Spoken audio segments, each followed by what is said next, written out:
Hello everyone! By now we all know that the Incredibox Sprunki mod is more than just an unusual game filled with singing characters. It's an entire universe of horrors that sweeps us away with just the placement of a single hat.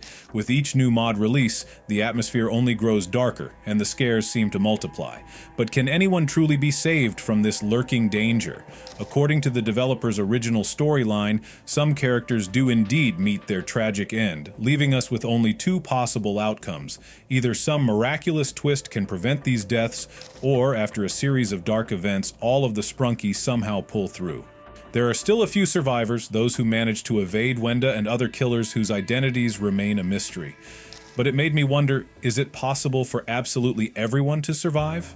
What would that even look like in this eerie setting? What exactly is going on in our once bright sunny Sprunki world? It's so inviting to be there, surrounded by music and singing, giving us a false sense of security that everything will turn out okay. But whatever you do, please, I beg you, don't touch the hat. But what if, despite all warnings, we reach out for it again? We grab the hat and place it on one of the Sprunki. Why is it suddenly glowing so brightly? Why does everyone look uneasy, as if the joy has vanished? The hat is still in its place, yet something is clearly wrong. The characters appear deeply frightened.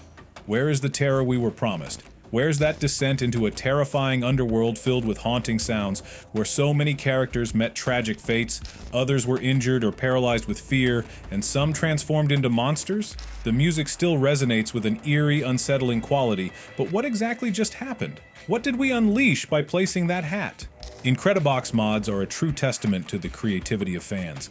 With a dedicated site featuring an array of mods that breathe new life into the game and offer unique twists on its original charm. Imagine this, after facing the horrors of the hat, we all managed to survive and begin dressing each character one by one, taking the time to carefully bandage and comfort each of them. It almost sounds like a fresh start, doesn't it?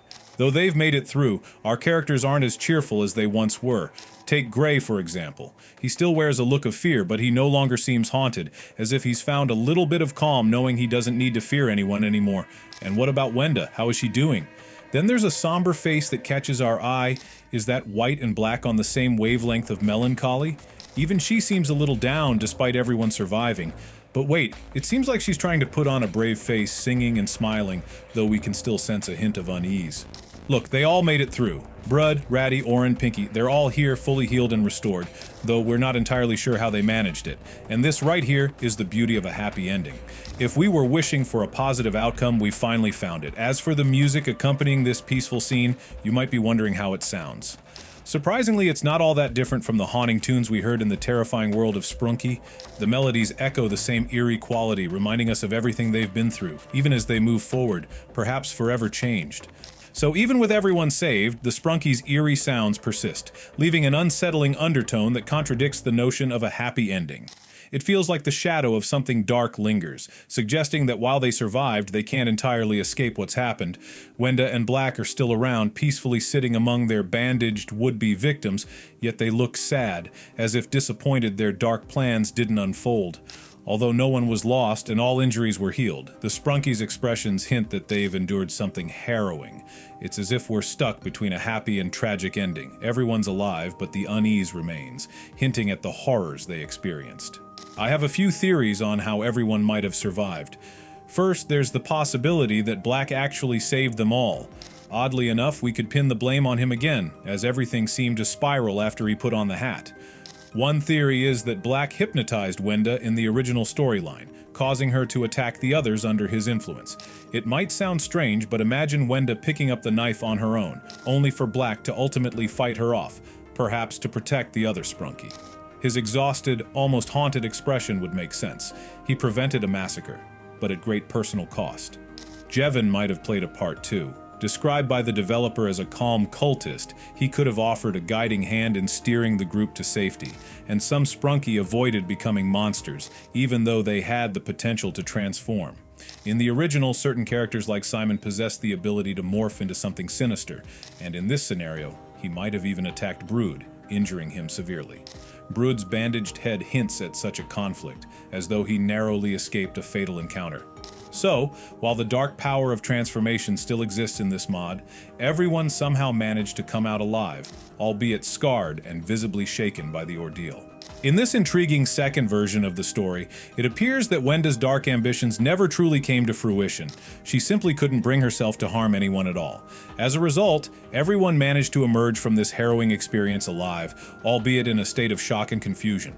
Perhaps Wenda was entirely alone in her plans this time around, devoid of any accomplices or partners in crime, unlike in the original narrative where other killers roamed freely. The current situation leaves everyone feeling a bit stunned, but ultimately intact and well. Another fascinating aspect of this version is the curious detail regarding Tunner's patched hat.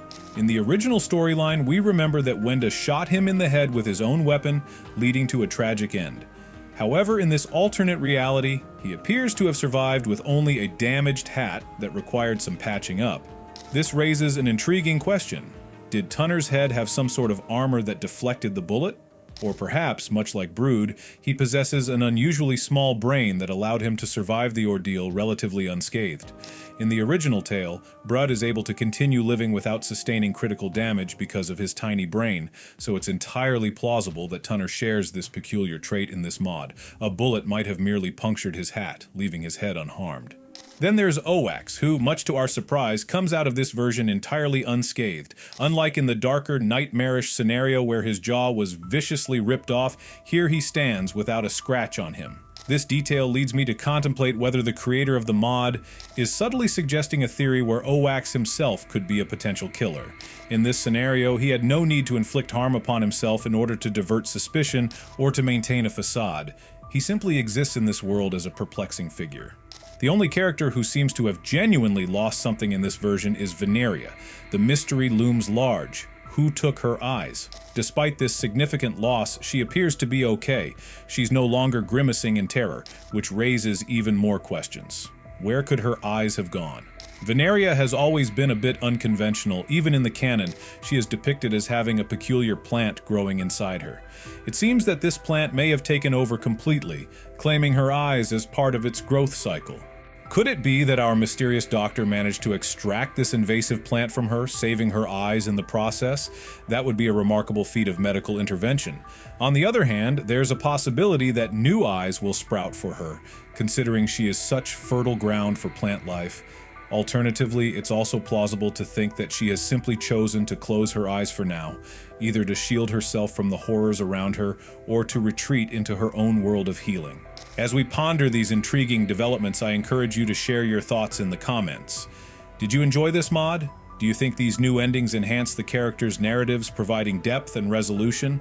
Or would it have been more impactful to leave everything in its original state? Your opinions matter. That's all I have for now. Thank you for tuning in. And remember, don't forget to support this video by liking it and subscribing to the channel for more content. Your support makes all the difference.